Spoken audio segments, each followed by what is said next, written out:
the all I can say is from what I've seen, they are not good neighbors. They do not treat the property with care. Could you complete your testimony? And that's all I'd like to say. Thank you. Thank you very much. We appreciate it. Anyone else like to speak? Anyone else? Last call. Seeing none, I will close the public hearing. Council President. Thank you, Madam Chair. This is a property with a lot of challenges, and as Ms. Chappell said, multiple attempts. I actually attended a number of meetings with Hillcrest Development and our CPED staff, I guess it was 5 years ago, in trying to see if that developer who's done a lot of old buildings could make it work. And his point at the time was the kind of development he does, Mr. Tankenoff, is that he provides multiple space for individual tenants, and the challenges associated with requirements for handicapped accessibility, for providing bathrooms, all that sort of thing, made this property unappealing to him financially, and he decided not to invest in it. As it was said, this is an industrial area. It's really the beginning. It's where Camden, as a job center, got its start. The property across the street is Republic Recycling, which used to be our actual city vendor for our recycling, but they no longer have the city contract.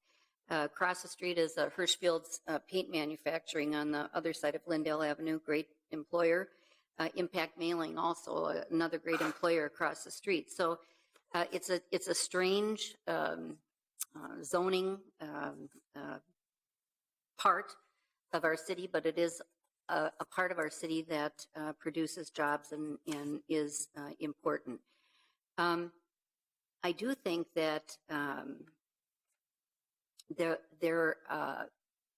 needs to be a delineation of the work that needs to be done on this building. Maureen Johnson, Atomic Waste people bought this building. They bought it before it had historic designation, absolutely. But it does need work, and it certainly can look better than it does.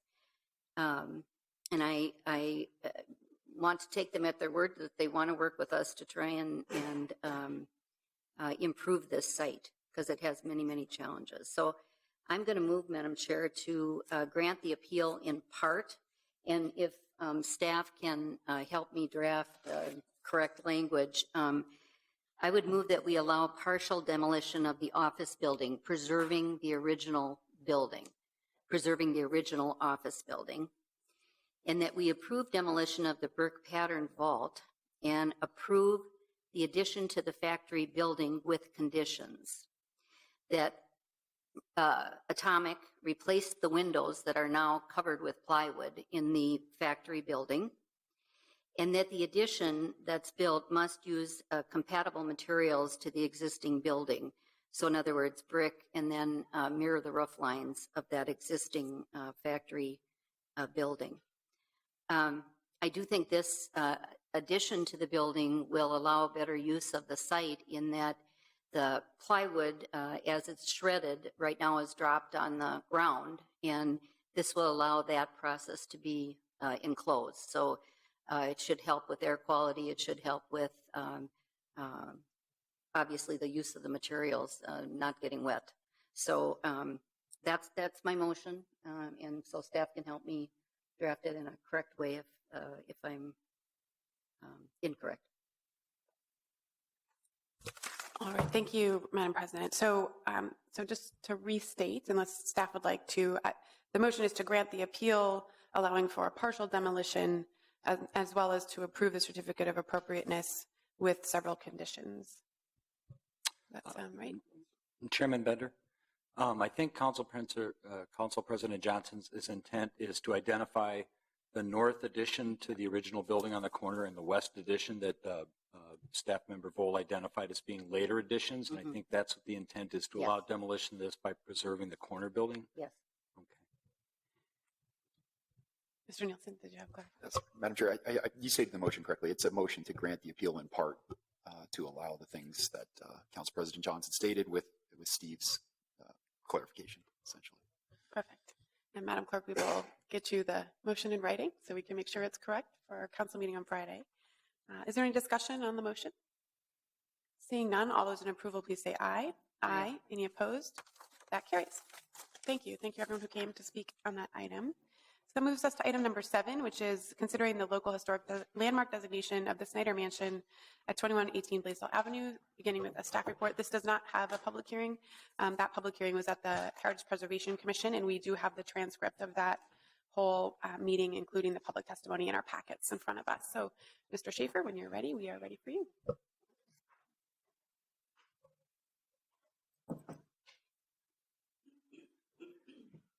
One moment. Thanks.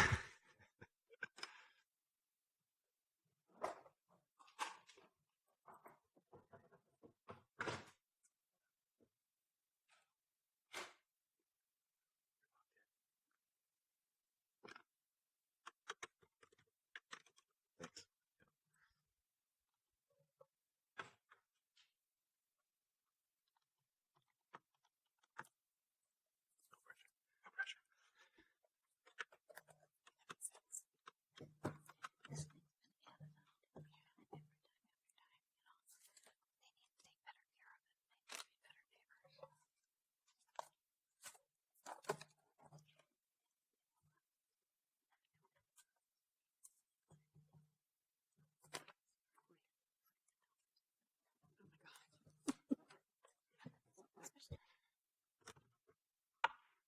Chair Bender, council members, thanks for the patience.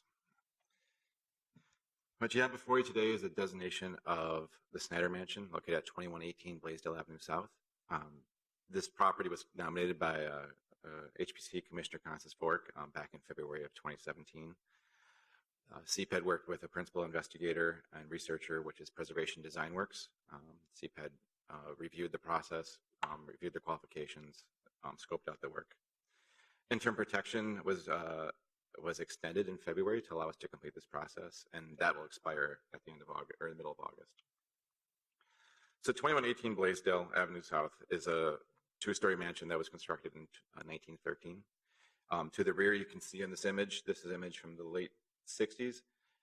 You can see an addition to the rear. That was an addition that was done in 1962 for a nursing home.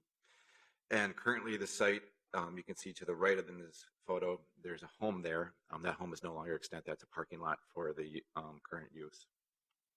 So 2118 Blaisdell is located at the corner of 22nd and Blaisdell, the northwest corner here.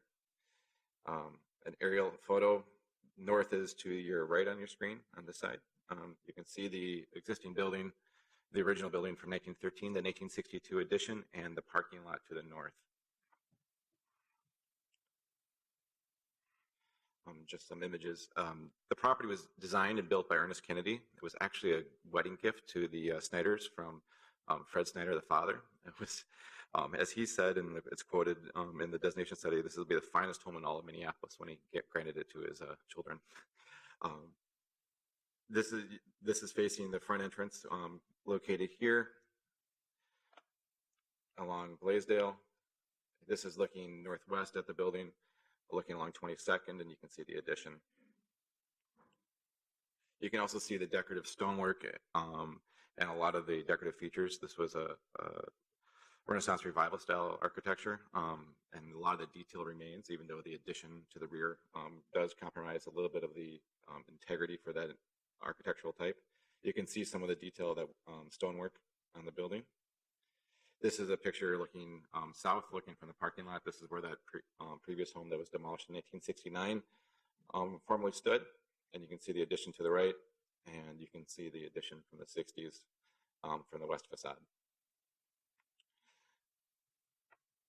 The Snyder Mansion meets 2 of our designation criteria for local designation. One is the property contains or is associated with distinctive elements of the city or neighborhood identity.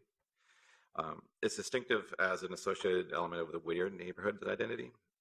It's representative of a century-long development pattern that occurred in the Whittier neighborhood, and specifically along Blaisdell and a few of the other streets in the Whittier neighborhood.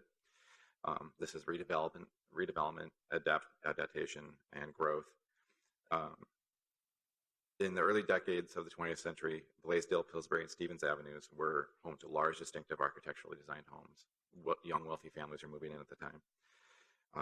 Blaisdell Avenue between Franklin and Avenue and 24th was the home to a lot of these new homes and residents. And these families built large, architecturally designed mansions. Washburn Fair Oaks is just to the east of this, and Cane Tails has a lot of those mansions as well. The Gale Mansion specifically, among others. And so the Snyder Mansion is a distinctive element of that Whittier identity of mansion development in the earliest 20th century, and then that progression and evolution throughout.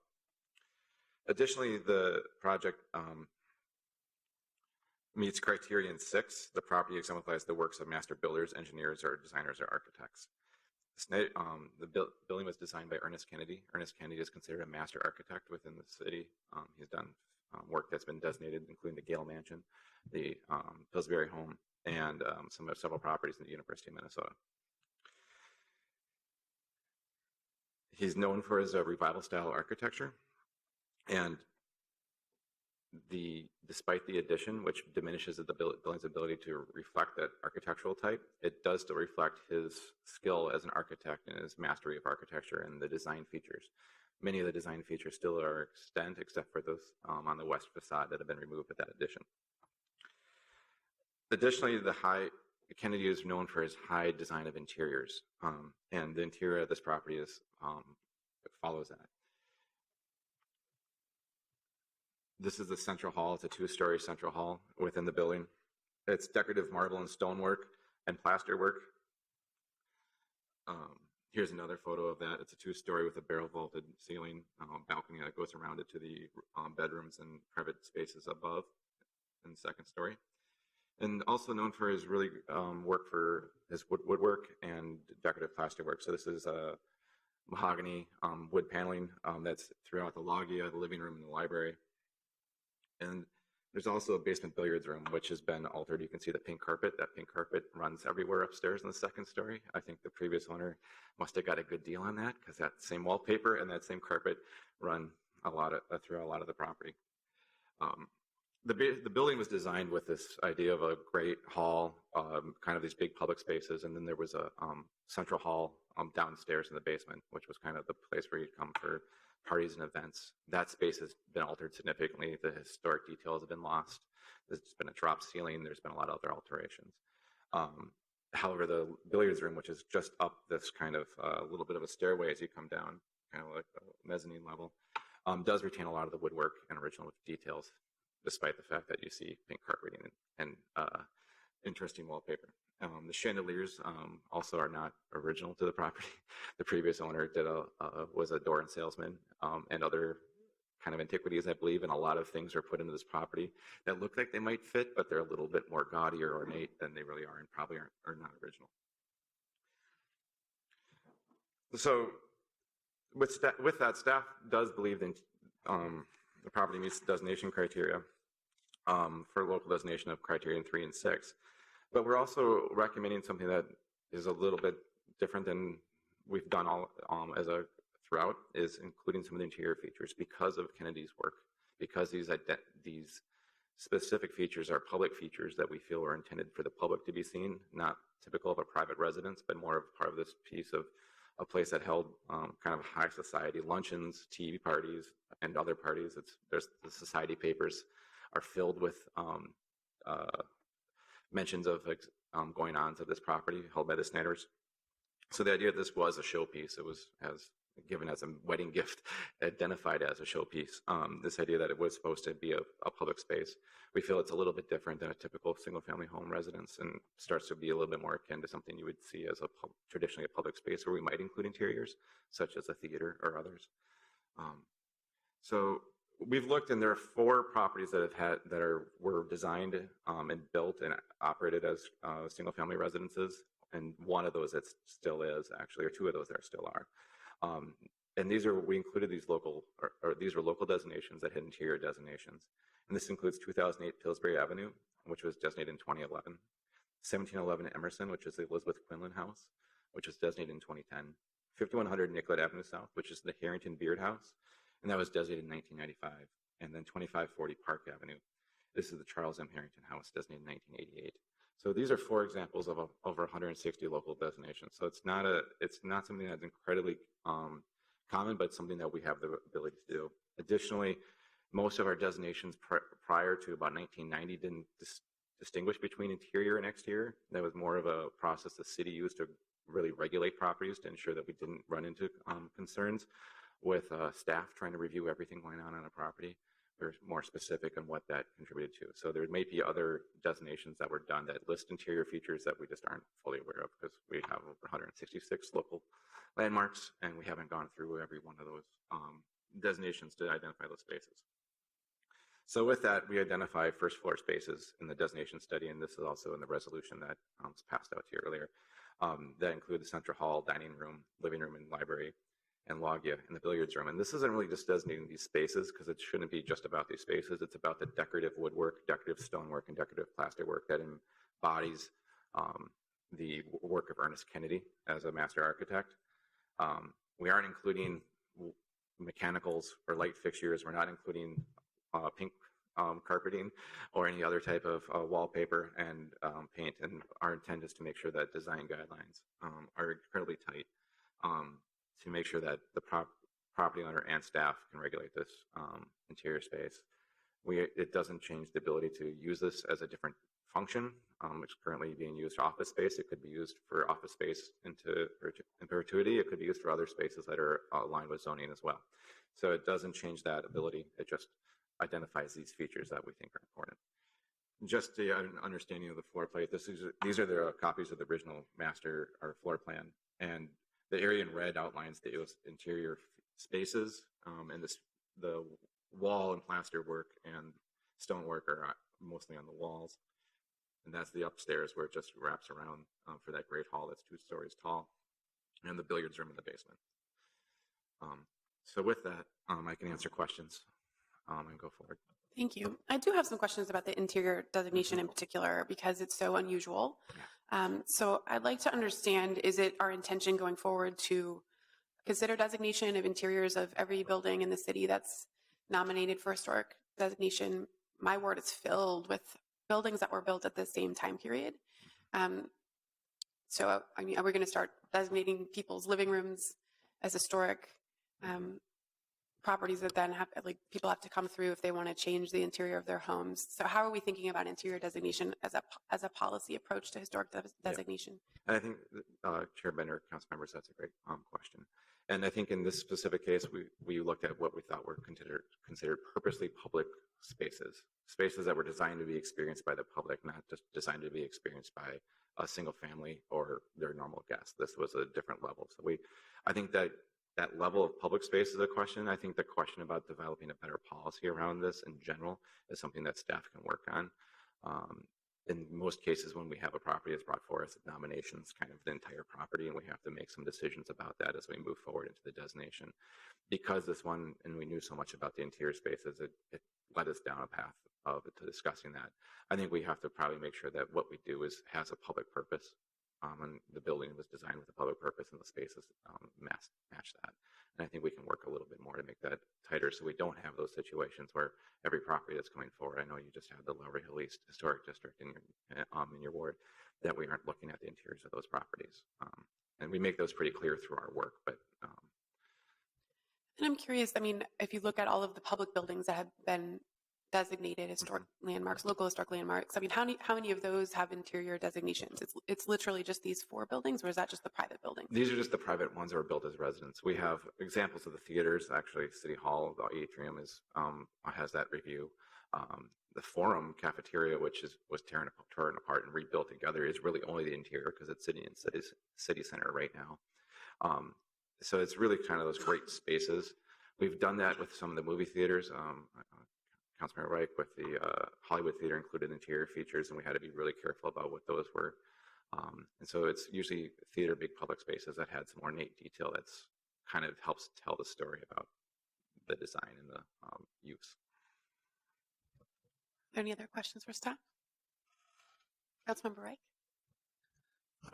Just for clarification, but that wouldn't be the only criteria that would trigger analysis of interior. Say, for example, it was a Frank Lloyd Wright house and the fireplace and the shape and the wood and the sort of geometry of the details would probably be considered contributing, even though it was a living room. So, Yeah. I mean, there's different levels that trigger a consideration. I think it's good to develop an overall policy, but there's definitely little specific properties and specific projects. Frank Lloyd Wright being an example, Purcell's and Elmsley being others. We have that list included the young Quinlan or Elizabeth Quinlan home, and that was a private residence, and they brought that forward on their own. They wanted to recognize those spaces, and those were more alcove spaces. It was kind of an interesting designation, and so those are property owners putting that on their own cells on that regulation and trying to identify spaces that they thought were incredibly important. I think we have to tie that back. Anytime we include interior space, it has to be tied back to our criteria of designation. And so this case, embodying the work of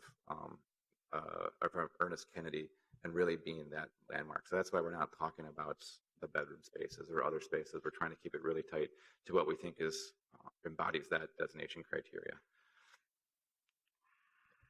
Any further questions? I don't see any, so I will make the motion here, which is approving the local historic landmark designation. The clerk and my colleagues have a very specific resolution, which has been updated from the one that was published in our packets, to be very specific that the exterior designation does not include this addition, and that the interior designation is very specific to these elements that were called out in the designation study. So this is consistent with what staff had recommended, but the motion itself is very specific to reflect that the intention here is to preserve these elements of the interior that rise to demonstrating this architect's work, the stone, the wood, and the plaster, but that we still want to allow this building to be used into the future. So I'll make that motion. Councilmember Goodman. Thank you, Madam Chair. I appreciate where we got on this. I'll note in the ward that I represent outside of the Lowry Hill area, but in Loring, the Loring Park neighborhood, we brought forward the designation of 4 individual historic properties that used to be, including the Dunn Mansion and others, that are currently commercial, that used to be residential. And it's done nothing other than help the neighborhood preserve what's left or intact of its historic significance. I mean, you can only look at the additions that have been made to this building and the demolition for surface parking that surround I would kind of call that blight surrounding the historic structure. I understand where Councilmember Bender's coming from, so I appreciate the very specific points about the interiors. We don't want the owner to not be able to use the building. It is not a museum. But in the end, we don't want to see it torn up into a whole bunch of little apartments and then have to have someone else undo it 40 years from now, which is generally what happens. So I think in these areas, this is a good compromise. I think this is a really worthy building of designating, and I appreciate Councilmember Bender's work on this. Okay, any further discussion? Seeing none, all those in approval, please say aye. Aye. Any opposed? That carries. Item number 8 brings us to the Como Small Area Plan. We'll have a brief presentation from staff. Thank you and good morning. I will give a brief presentation hitting some of the highlights of the Southeast Como Blueprint, which is a neighborhood small area plan. Before I start, I'd like to recognize that we have a neighborhood representative back here who has worked on this whole process and has put in many countless hours. The Southeast Como Small Area Plan is yet another Northeast-Southeast plan. There's been a number of these recently. I wanted to call out what makes this distinctive and sort of the timing of this, particularly as we're all in mind with our next agenda item that we're moving into a full comprehensive plan update. The Southeast Como Blueprint Plan effectively rounds out a task we had for ourselves in Northeast and Southeast, which was ensuring that our activity centers and growth centers were fully covered with small area plan policy, as the areas of the city with the most active, growing, and changing fabric, this is the place where we need detailed policy the most.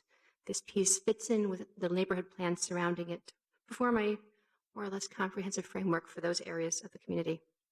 It also explores some issues more in depth that are facing many other neighborhoods, and I think will be a good launching point for some discussions, especially around livability, maintenance, and some issues that are long-range but also short-range policy and matter a lot to the people in these communities. The Southeast Como Blueprint process has not been a simple and easy one. The plan has had a 4-year journey, which reflects a lot of in-depth conversation.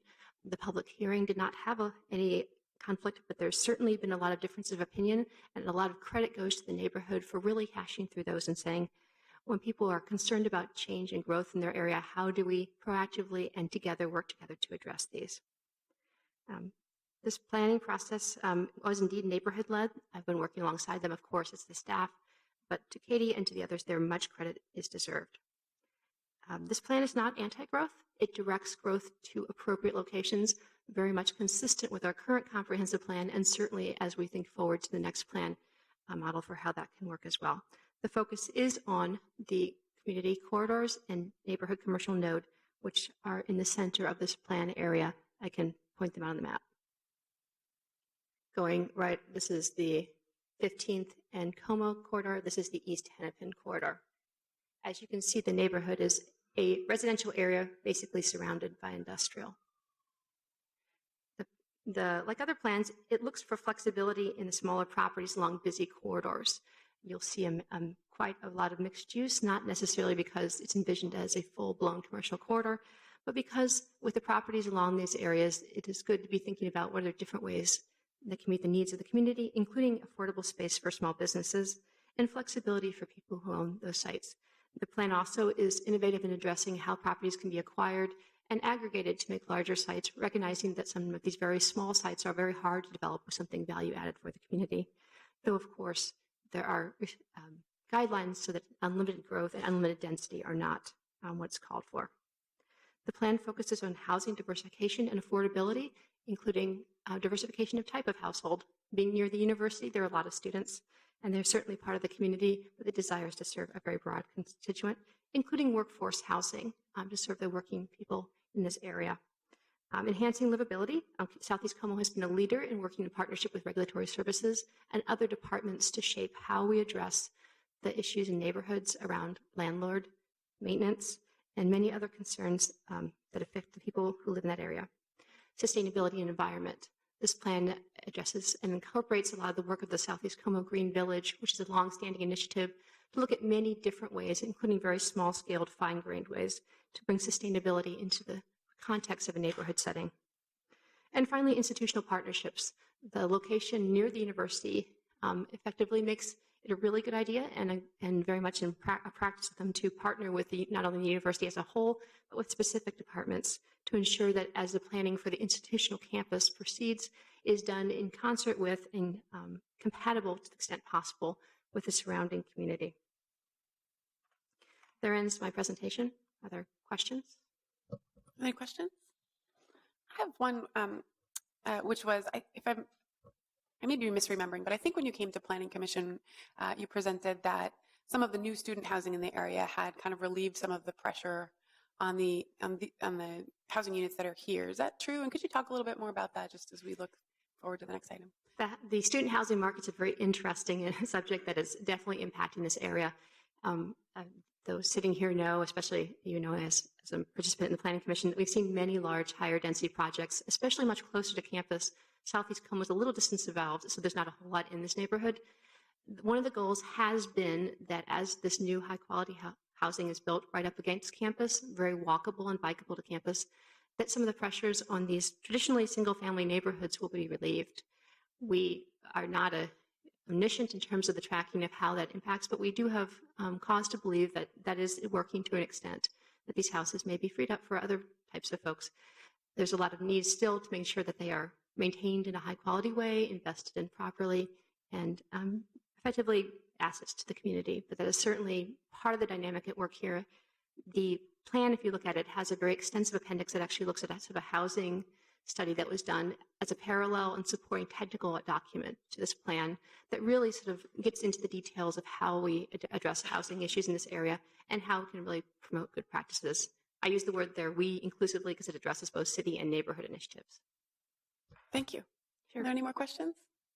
Okay, there are none. So I will move approval of the staff recommended small area plan. And thank you very much to the community folks who led and got so involved in this. Any further discussion? Seeing none, all in approval, please say aye. Aye. Any opposed? And that carries. That moves us to our last item, number 9, which is an update regarding the Minneapolis 2040 Comprehensive Plan update. We will have a presentation from staff, which is kind of an overall project timeline update, as well as then the presentation that we had directed staff to make regarding community engagement. And I'll just note that in addition to the committee members, we were joined by council members Cano and Gordon. Chair Bender, council members, good morning. Thanks for having us. And so I'll be doing part of the presentation, and Christina Kendrick from NCR will be jumping in at a various point, and then Paul will be jumping in as well. So thank you for having us. So we are here to talk about the draft civic engagement plan. I do want to just bring us back to a little bit of the background about why we're here. So obviously, as we've talked about in the past, like Metropolitan Council requires us to do an update to our comprehensive plan every 10 years. And, you know, as we've talked about with you, there's a variety of elements that they require. There's a variety of elements that are necessary for us to do to balance out the interests of the minimum and requirements. And there's other things that we do because they're priorities for the city. I always like this slide because it shows what priorities the city had in past comprehensive plans. I always, love to point out the 1953 heliports, but it just goes to show, the evolution of how some of these policy discussions have occurred in previous comprehensive plan discussions. And as you approved, we have a mission statement, Minneapolis 2040, an inspiring city growing in equity, health, and opportunity. And these are the 6 values that you adopted for the comprehensive plan: growth, equity, sustainability, livability, competitiveness, and good government. And again, these are a variety of topics that technical research teams are working on. And these are not necessarily the future chapters of the comprehensive plan, but they are the topics. And at some point, staff will marry a lot of the complementary topics into what will eventually be chapters. And again, this is the steering committee. We lost our public works director, so that's why there is an empty spot there. So I imagine that they will be appointing someone new to the steering committee. And then, of course, the reason we're here today is because there was a direction from the City Council on April 1st, and the last bullet specifically relates to our action here today, directing community planning and economic development staff to report back to the Zoning and Planning Committee with a detailed community engagement plan for each of the planning phases for the Minneapolis Comprehensive Plan that identifies stakeholders, engagement methods, and a general engagement calendar. Okay, so here we are starting to talk about the engagement plan, and I think some of you have heard our engagement goals before. I, of course, have met with all of you individually. I think we did that in May. And so I just want to remind you of our engagement goals. We really want these, we are going to be using these as barometers as we do engagement. So the first one is to have meaningful and relevant dialogue. The community feels that the dialogue has been meaningful and relevant to their interests in daily lives. One of our major goals, obviously, is inclusive representation. This is a recognition that a lot of people will come into the engagement process because they hear about it through other venues. And there's a lot of ways that we need to do more detailed and strategic outreach to bring people into the process who are traditionally underrepresented in civic life. Access to information and opportunities. This is a recognition of having a very transparent engagement process. We want people who come into our process to make sure that they know that their contributions have had impact. So when we meet, when we have an engagement opportunity, we want to get the feedback, but not only that, we want to say how this feedback is influencing future decisions, and then hopefully go back to that same group and say, this is how your feedback did influence decisions. Empowering, we want to make sure that people have an empowering experience. We want to build a future group of community leaders who do know more about how to get engaged in civic life. And of course, effectively using our government resources as we do all of this. So those are our engagement goals. Now, Tina is going to speak a little bit to the partnership between CPED and NCR on particularly and strategically engaging with populations that are traditionally underrepresented. Thank you, Beth. Chair Bender, council members, thank you very much. We, NCR, have two opportunities through our Access and Outreach team, as well as our neighborhood organizations, to really dive deep into our communities. We have agreed and have met quite a bit with the engagement team, as well as starting to embed ourselves in the research teams to talk about how, as we move forward, how we can bring and elevate communities' voices, specifically those who are historically not at the table, the decision-making table, such as our cultural communities, our non-English speaking or limited English speaking communities.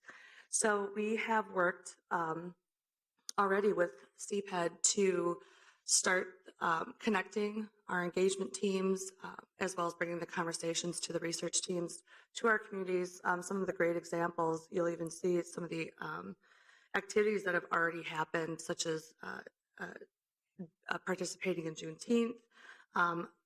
There's a new pilot project called La Raza Radio that's actually spearheaded by our Latino community engagement specialist, Mariano Espinoza. And there was an opportunity for our team, the engagement team, to participate in that show. And it's really structured as a dialogue. Community is able to call in, ask questions. I would say that this stage of the process is really about informing and exciting and educating our communities on the comprehensive plan, the roles that they have the opportunity to play as we move through our phases. Another activity that I find to be really, really successful is what we call our community dialogues. And that is where we reach out very, very targeted to community leaders who also pull in residents specific to communities. So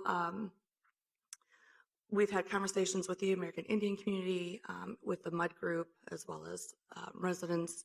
We've had conversations with the East African community in Issaroon, which is a program focused on families, especially empowering women.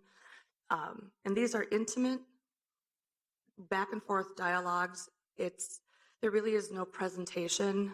There's certainly some graphic images, et cetera, to spark those conversations. But it's really this reciprocal, and that is also a great example, as Beth mentioned, where we have these targeted groups that we develop relationships and continue that relationship with the intent of growing those conversations, pulling in more of their leadership as word gets out, pulling in more community members, but still having that established relationship. So as we move forward, we can inform the community on where their input was integrated, the value that we have for their input. Also, any new concerns, even about our process of engagement. So this is always something that we have an opportunity to measure and track, which actually brings us to the other component that NCR is working with the engagement team, as well as our research teams, to just look at how we define our success in reaching these communities. Of course, both quantitative and qualitative. I really do want to put some emphasis, though, on the qualitative. That is where the information that's going to influence this comprehensive plan, ultimately, that's where it's coming from, is these rich dialogues. And there's many modes of getting those conversations. A lot of non-traditional modes, such as stories, the community dialogues, that reciprocal and building that relationship and growing. Even certain technologies can have a really good part, depending on which community we're reaching out. As you all know, every community has its own way that they want to be engaged, and has their own method of where it works best. The communication works best. The back and forth works best. So I'm really excited to move forward.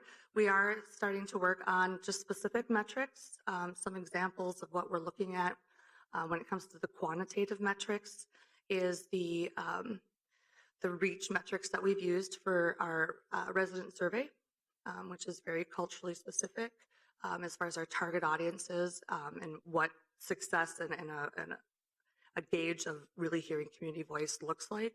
So that's one,